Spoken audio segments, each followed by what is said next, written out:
It was a rainy practice on the fields across the street from Paycor Stadium, and the backup quarterbacks haven't been trending in the right direction, to put it lightly. Let's dive into that conversation and what the Bengals can do given the performance of Trevor Siemian and Jake Brown. You are Locked On Bengals, your daily Cincinnati Bengals podcast, part of the Locked On Podcast Network, your team every day.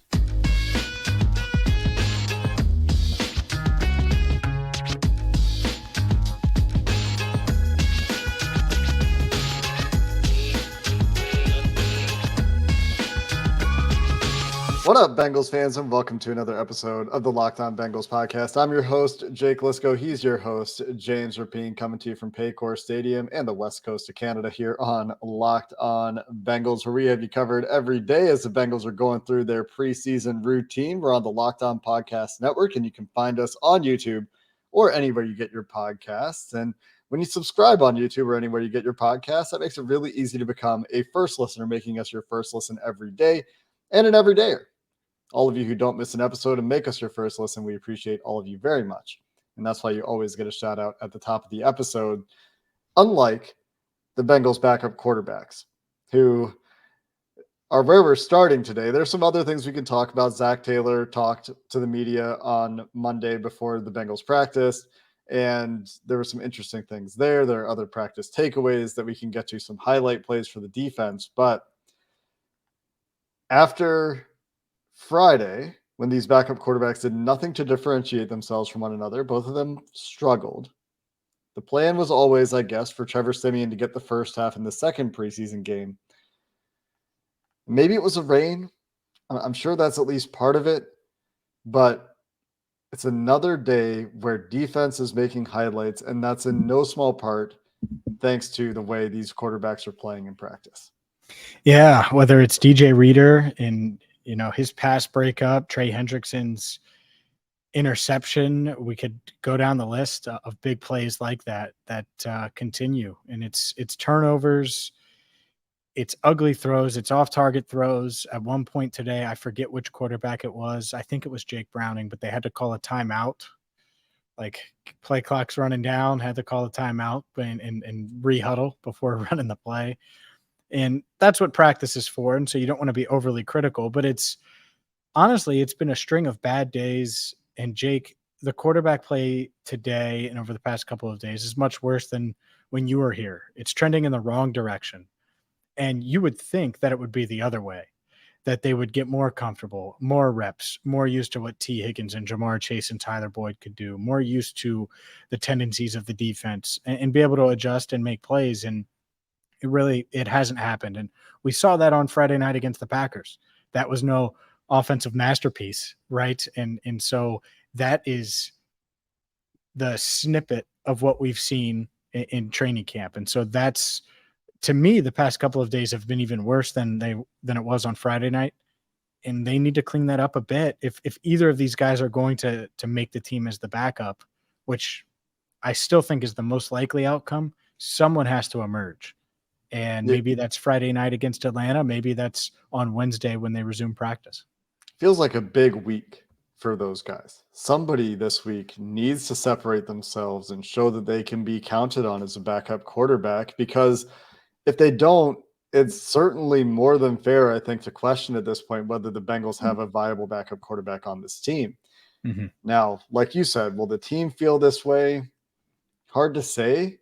They've been totally happy with Brandon Allen as a backup quarterback, a guy we know they liked for the last few years. And Trevor Siemian is a guy that has starting experience. And when they signed him, honestly, I didn't hate it. It wasn't a top-end backup, but it's a guy that had starting experience at least for a year, and it wasn't even a bad year for the Denver Broncos. And so I thought that there was potentially something there.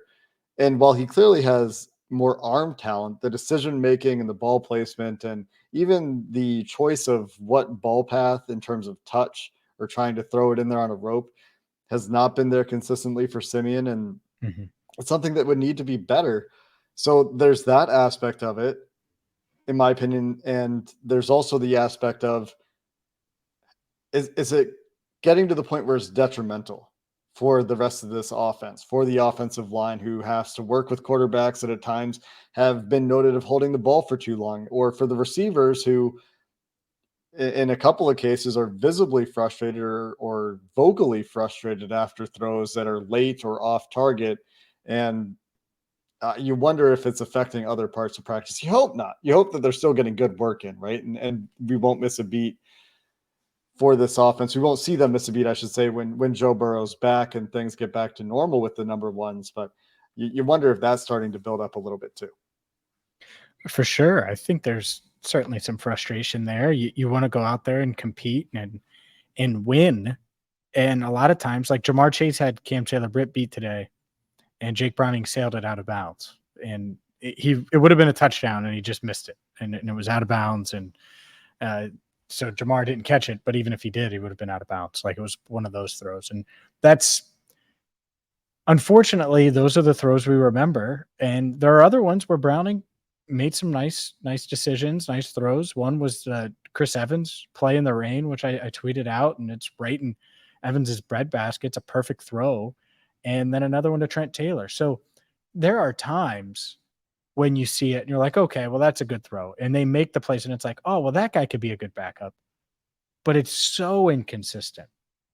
And it appears to be getting even more inconsistent. And that's the part. I don't think I agree with you. I think that this week is huge because I don't think there's panic in the building, but there might be some people raising their eyebrows a bit. And if a week from now we're like, what the heck is going on behind Joe Burrow with these two quarterbacks who've gotten a ton of reps with the ones and have gotten way more reps than they would have any other normal training camp, like they should be playing better, not worse. And it feels like it's going the other way. So this week they need to kick it into gear, and they're off to a bad start. Both guys, I think, struggled for the most part on Sunday and Monday. And maybe they do bounce back on Wednesday. Maybe they play well on Friday and another opportunity to play football. Maybe Trevor Siemian with a better level of talent around him than he was playing with in the second half against the Packers can show something, but looking for signs of life here is a bit of the trend for backup quarterback. And it's one of a few questions that we're still asking about this roster that I was hoping, James, honestly, that we would have some better answers for after one preseason game and certainly after two. So hopefully this time next week, when we're talking about this and thinking about the 53-man roster, some of these questions have answered themselves. And some other things to talk about in this practice. Tee Higgins, part of a scary collision with Cam Taylor-Britt involved, but Nick Scott coming over from the safety position that we should surely talk about as well. So we'll keep the conversation going here after Monday's training camp practice coming up next. Today's show is brought to you by eBay Motors. Our partners at eBay Motors have teamed up with Locked On Fantasy Football host Vinny Iyer to bring you some of the best fantasy picks each week, all season long. Whether you're prepping for a draft or scouting the waiver wire, every week we're going to provide you with players that are guaranteed to fit your roster. So with draft prep underway for the upcoming season, let's see who Vinny Iyer has picked out for us on this week's eBay's Guaranteed Fit Fantasy Picks of the Week. And if you're looking for a safe quarterback to take as a starter late after you wait on the position, then you can ride with the Seahawks' Geno Smith, who's the biggest fantasy surprise quarterback in 2022 after taking over for Russell Wilson. Smith took advantage of a great system under Shane Waldron and was a perfect fit with top wideouts DK Metcalf and Tyler Lockett. Smith is back with Waldron, and now the rookie dynamo. He has a rookie dynamo, Jackson Smith and Jigba, and he's established as a solid option as well. Vinny Iyer from Locked On Fantasy Football is going to help you win a fantasy championship, and eBay Motors knows a championship team is about each player being a perfect fit. Same with your vehicle. With eBay Guaranteed Fit, over 122 million parts and accessories for your vehicle are right at your fingertips. You can make sure your ride stays running smoothly, from air filters, brakes, batteries, taillights, alternators, shocks, struts, you name it. eBay Motors has it, and they'll make sure it's the right fit for your car, because eBay Guaranteed Fit helps you understand exactly what part you need for your vehicle the first time. So go forth, switch gears, crank the AC, and say goodbye to sweating if your ride needs a little fixing up, because now you know you'll always be set up for success from the get-go with eBay Guaranteed Fit. Everything your vehicle is calling for is just a click away. For the right parts and accessories that fit your vehicle, just look for the green check. Get the right parts, get the right fit, and the right prices at ebaymotors.com. Let's ride. eBay guaranteed fit only, available to U.S. customers, eligible items only, exclusions apply. James, let's quickly hit on the Tee Higgins incident, which was a bit of a scary moment in practice. Sounds like Tee Higgins, Nick Scott, Cam Taylor-Britt all okay, but a collision occurs when a pass falls incomplete on the sideline intended for Tee Higgins on a vertical, and Nick Scott, ranging over from the safety position, thinks that T is going down to the ground with Cam Taylor-Britt. He doesn't go all the way down to the ground, and when Scott tries to jump over him, there ends up being a little bit of a collision. Yeah, it was a ball to T, and he tried to climb the ladder and get it on the sideline, wasn't able to, and as he's falling, just kind of landed awkward. And the landing is what made this whole thing awkward, because Nick Scott, as he's running through, you're right, he thinks T's going to the ground. And if he goes to the ground, defensive backs jump over receivers all the time. And that's all he tries to do. But Higgins doesn't go all the way down. And so Scott runs into T, who's bent over, not on the ground. And then T does fall because Scott runs into him. And then Scott lands on Higgins. And it's just one of those weird, awkward things that you don't want to see, especially because they were practicing in the rain. Mm-hmm. And Cam Taylor-Britt was a little wobbly getting up. Tee Higgins, the same, took him a second. All three guys are fine. Talked to Tee Higgins afterwards. Nick Scott is fine. Cam Taylor-Britt played more. None of the receivers played another snap in teams. I think Zach Taylor was like, nope, Tyler, you're done. T, you're done. Jamar, you're done. So they were done for the day. It was towards the end of practice. I think there was maybe 4 or 5 snaps for the first team left, but certainly noteworthy. The good news is they've avoided any kind of injury, it sounds like, and it was just a scary moment at today's practice. It especially makes sense to say, you know what, we're not going to risk these guys any further when the quarterbacks are playing the way they are. What are we missing on 5 or 6 reps? We talked about quarterback, though. We've asked the question, as a backup quarterback on the team, are they going to make a move? Maybe a bigger conversation, but there are other clear spots where we still have questions. One of those being the pass protecting back, where Zach Taylor referenced this. Chase Brown has a little bit of ground to cover, to put it lightly. Sure. He, I think, was over in pass protection, maybe 1 in terms of his opportunities to pass block on Friday. Did he contribute positively? Chris Evans had a pretty good day in pass protection, but has a long track record of having to earn this team's this coaching staff's trust. And it's a little bit more pertinent today, I guess, because Leonard Fournette has signed a deal with $3 million in salary, $1 million signing bonus, and up to $2 million in incentives with the Patriots. You know, your name, the names thing, it's becoming a real issue. I don't know what kind of water they have in Canada. Did I say Leonard but it's Fournette? It's Ezekiel Elliott. So I don't know the water that they're giving you up in you said Western Canada in the island. Maybe they need to get another filter on that thing. We just talked so much about Leonard Fournette before we started recording that was the name of my brain. Yeah. Ezekiel Elliott, the player, the best pass blocking back available that signed with the Patriots. Sure. No doubt. And he got paid, man. I mean, he's close to what Mixon got. He just doesn't have the incentives to get up there. But I mean, the $4 million, it's pretty close. And by the way, Joe Mixon's trial ongoing going into Tuesday. So you may know by the time that you hear this, the verdict on what's going on. But we can update everybody once we know. There's really no reason to talk about it now. Yeah, the trial did begin. Good note. That's all we know about it so far. But there's a question there, right? Do they feel like they have a pass blocking back on the team they can trust? And at what point, if they don't, do they feel compelled to make a move, if ever, right? Because they're going to keep Chase Brown. And if they go out and sign a guy, what does that mean for Travion Williams and Chris Evans? Well, that's why I asked Zach pretty bluntly, hey, is Travion going to play this week? Is he going to be able to? Because I think it's a huge week for Travion. Like, you're going in the unknown here if you go into preseason week 3 and Brown is still struggling. Chris Evans, who had a really nice blitz pickup against Dax Hill on Monday. But if Evans, it's a mixed bag. Well, you were hoping to see some reps from Travion. And so he's wearing cleats. It's not like he's got a brace on that ankle. I think he's getting close-ish. But Zach Taylor said week to week at the end of it.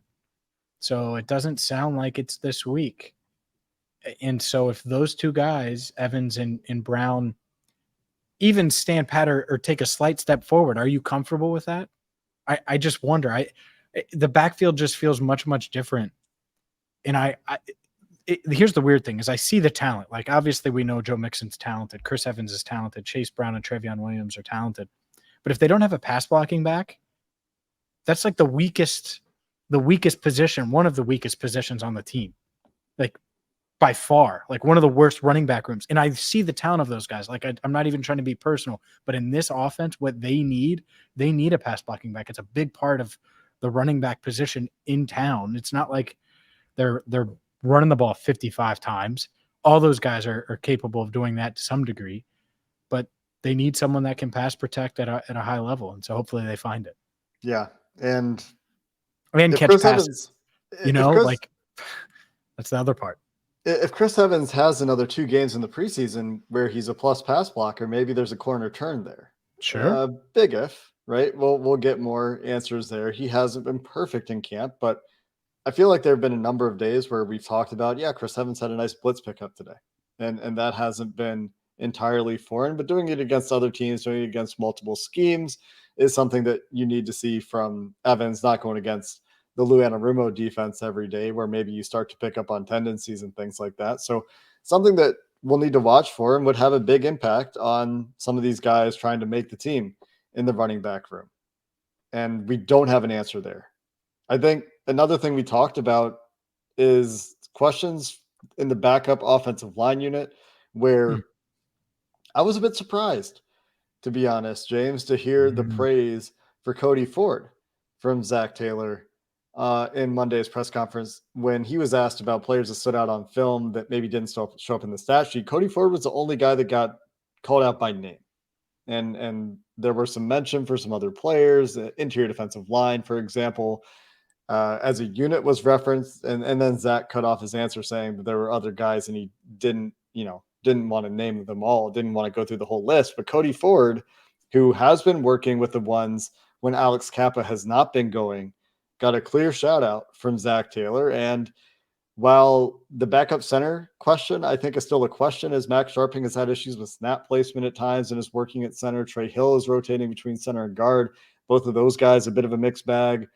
Ben Brown working in multiple positions. Maybe Cody Ford is your backup guard. Yeah, maybe. And that's certainly in the realm. It's funny though. Let's say that does happen. The day they signed him, it was like, he's a tackle. Mm-hmm. We like him as a tackle. And then they realize, oh, well, we have tackles. Let's put you at guard. And so that part is funny, but there's certainly a chance. I think that the fun part about that battle, and it's kind of funny, it's the opposite of past years, is it's like, all right, well, someone's going to emerge as this backup because there's just so many bodies. Like, maybe it's Deontay Smith at tackle, maybe Jackson Carman, who was at left tackle again on Monday. Right? Someone's going to emerge there in that tackle room while L is out if he starts the year on pup. Like that, I feel pretty confident in that. Like with quarterback, I don't see it yet. Like I haven't seen anyone emerge. And so that's the concern. I'm pretty confident in the offensive line room that they're going to be able to find the right, say 4 backups. I think they keep 9, keep Lell on the pup list, maybe go that route to start the season. Makes sense. So I think they'll be able to find the right cocktail. I agree with you though. I was a bit surprised about Cody Ford getting some love. And so I wonder if there was any hidden agenda there, if that guy just shined a little bit on tape and Zach was being honest. I see with Cody Ford the fact that, he's consistent in terms of his awareness and what he should be doing. And I think that's something coaches like. I also noticed inconsistent anchor. And for a guy his size, it's a little bit surprising, but was just getting knocked backwards a little bit too much. With Carman and Adeniji and Deontay Smith, they'll probably work themselves out. But I do think there's a question about backup center. I don't feel like there's a clear answer about who will come in if they need a backup center. And I think that's a question that ideally you feel a little bit more certain about at this point in the offseason, and they're clearly repping a lot of guys there to try to find that answer. Sure. And I think that's good. I think it's good to push Trey Hill and make sure that he is the guy. And maybe it's him, maybe it's Max Sharping, maybe it's Ben Brown, maybe he gets in the mix and makes a push, but one of those guys, certainly. But overall, like I said, I mean, we just named 3 guys for that spot. Last year, Ben Brown was hurt. Max Sharping was a waiver addition that they were awarded on cutdown or after cutdowns. I mean, we weren't talking about 3 guys at backup center. I can't even remember who it was besides Trey Hill. Somebody needs to step up, though, much like with the backup QBs. That's all I'm saying is somebody needs to take the job. And right now I'm feeling like, yeah, there are a lot of guys that could win those jobs, but to me, that's one of the more unclear questions that hasn't been answered. Other takeaways from a rainy practice outside Paycor Stadium to get to coming up next. Another day, another DJ Turner pass breakup. The rookie against Jamar Chase now. And now the next step is seeing him against T. I want to see that size different, the 6 inches and arm length and all that stuff, just because he's getting pretty comfortable against Chase. Part of it has to do with the quarterbacks, believe me. But the other part is DJ Turner doesn't panic, trust his speed, trust his instincts, and makes plays. And he made, like I said, a nice pass breakup again on Monday. And it's a theme now. It's not just a trend. This is, I think, who this kid is, because he did it on Friday night. I know everyone remembers the Dax Hill pass breakup where Turner fell, but he did it on Friday night on the far sideline, one-on-one, and was able to stay composed and make a play on the ball. So DJ Turner continuing to improve and impress. Just other quick notes, just before I forget, Andre Yosavash took some kickoffs. I think that's interesting. I don't think it means anything. I think the running backs are ahead of him. There are other guys ahead of him still, worth noting. And trying to think if there was any other obvious notes. I think that's it, of like these weird, peculiar. Chidobe Awuzie just continues to look awesome. Was going through all these individual drills, looking better and better. And Zach Taylor said that they're the ones holding him back. He finally admitted that, which we kind of knew, but holding him back out of team drills. The thing that's interesting about the Yosavash note, which you're right, could be pretty minor, but we'll see if that becomes something that they continue to work him at. It could be a way that the coaches are looking for, well, is this a guy that we'll have active on game days? Because maybe they're convinced he's making the roster at this point. I think most people would assume he's making the roster at this point. And now they're trying to see, well, is this a role that we could get him up on the 45 on Sundays? I remember on draft day or night or maybe a few days later, I was like, try him on kickoff return just to see. He's athletic. Who cares if he's 6'2"? I know everyone likes, put the 5'10" guy back. No, put the 6'2" triathlon master or whatever the heck he is back there. This is an elite athlete. We've seen it. So it was good. He looked comfortable catching the ball. I know that's still a work in progress. It's not like he has a lot of experience doing it. Fielding kickoffs, by the way, is much different than catching the ball from a quarterback. I think decathlon, right? Decathlon. That's what it is. Yeah. Any updates real quick while we're talking about just small sorts of business like that? LC and Gerald Basham were going through a more intense workout on Sunday. Did we see anything from those guys on Monday? Yeah, Basham was in uniform for the first time, not doing any team stuff, but certainly trending in the right direction. I bet he plays this week. I think that's probably what they're getting him ready to do. He certainly needs that if he's going to make this roster. And Collins was out there. He did not do nearly as much as he did on Sunday, which makes sense. You would taper him down after an intense workout. But he was out there and he did get some work on the rehab field. And Travion Williams was in uniform as well. Is that correct? That is correct. I think we might have mentioned that. Also returning to practice, I believe, Joe Bacci. Oh, I believe he did. Oh, yeah, you're right. He was out there. Took me a second. I walked by him in the locker room. I was trying to think if I saw his jersey, but he had already changed. He had the chest injury on Friday, and Zach also mentioned that he's good. So trending in the right direction, should be able to continue his preseason, hopefully, and get those reps in. The one guy that we're waiting to see return to practice, or at least I'm waiting to see return to practice, is Tanner Hudson. And we believe it's a concussion. That's what they said on TV. It's concussion for Tanner Hudson, who it appeared that his head hit the ground quite hard after that catch, and he tried to hurdle a Green Bay defender. So I think he's really in the mix for tight end 3. You need one of those, Mitch Wilcox or Tanner Hudson. Because otherwise, what are you trotting out there? Drew Sample and Devin Asiasi behind Irv Smith Jr., who had a nice catch, by the way, today. You can't do that. Spoiler, you cannot do that. Now, not saying that those two guys can't make the team, but you need another pass-catching threat. And Hudson brings that, and Mitch is light years ahead of those other two as well in that area, to me. Yeah.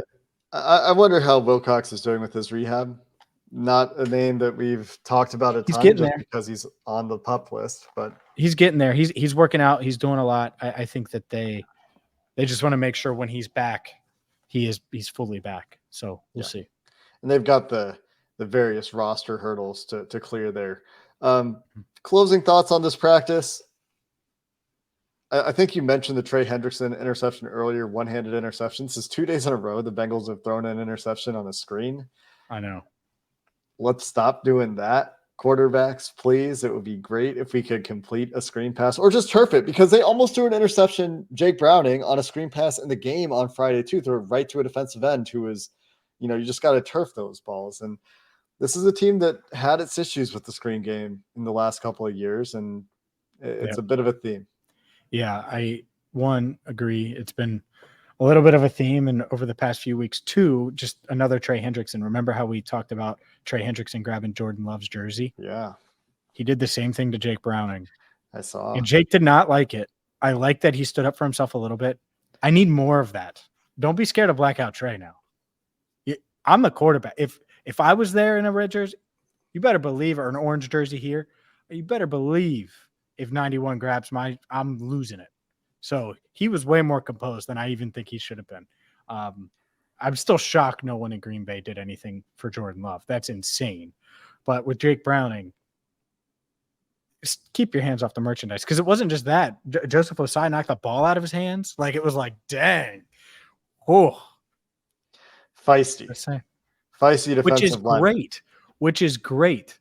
But in practice, I'm the quarterback. Now I'm letting you have it. Even in a game, I'm probably letting you have it, maybe, but I don't want you to know that you're in my head. So I probably would be more composed. In practice, I would have let him know. Trey really just wanted Browning to understand that he was God. He wasn't rolling out. He was trying to spin out of the pocket there. Trey was sending a message. Still grab his jersey. You don't grab the quarterback's jersey in practice. That's right. You do if you're Trey Hendrickson and you're worth a lot more than QB 2 or 3 or 4 or 5 or 7 or 9. I guess so. The Bengals are 11, off. 13. You want to keep going? 15, 17, 19, 21, QB 2-1. You just let me know when you're done. 23, 25, 27. Get us out of here. The Bengals are off on Tuesday, and we will still have an episode, of course. We'll continue that march toward preseason game number 2 down in Atlanta. So until then, thanks for listening to this episode of the Locked On Bengals podcast. Hoo day, and have a good one.